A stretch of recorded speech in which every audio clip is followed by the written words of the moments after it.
দেখো জামরুল গাছে জামরুল পেকে গেছে, তাও জামরুল গাছে জামরুল খাওয়ার লোক নেই। প্রচুর জামরুল হয়েছে, প্রচুর। এক চাকা তো হয়ে মানে পাখিরা খেয়ে অর্ধেক নষ্ট হয়ে আবার নতুন করে হয়েছে, খাওয়ার লোক নেই। জাম হলে হয়তো খেতো সবাই, জামরুলটা মানে অনেকেই পছন্দ করে না। দেখো পেয়ারা গাছে পেয়ারাও পেকে গেছে, খাওয়ার লোক নেই। দেখি এসে সকালে কটা পারি। প্রচুর হয়েছে, যেখানে হয়েছে থোকা থোকা হয়েছে। এখানেও দুটো পেয়ারা পেকে গেছে, পেরে না নিলে এবার পোকা হয়ে যাবে। টানা বৃষ্টি হচ্ছে এখন।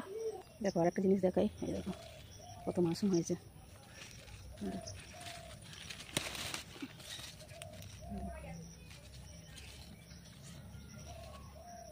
আচ্ছা মাশরুম, এই দেখো এটা পেকেছে, এটা পারবো। দেখো এদিকে কাঁটালো হলুদ হয়ে এসছে, কদিন পরে কাঁটালো কাটতে হবে। এই দেখো কিছুদিন আগে বুলবুলি বাচ্চা দিয়েছিল, বাচ্চা বড় হলো, চলেও গেল, আবার বাচ্চা দিতে এসছে। এই যে তা দিচ্ছে, দেখতে পাচ্ছ কি জানি না।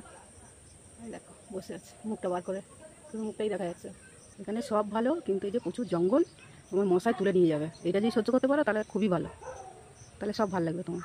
আর যদি এটা সহ্য না করতে পারো তাহলে যতই যা সুযোগ সুবিধা থাকুক না কেন, তোমার কাছে ভালো লাগবে না। চারিদিকে গাছপালা থই থই করছে, আর এই টানা কদিন বৃষ্টি হচ্ছে, বাবা দাঁড়ানো যাচ্ছে না। দেখো ভিডিও করবো কি, হাত বেঁকে চলে যাচ্ছে। ও বুলবুলি।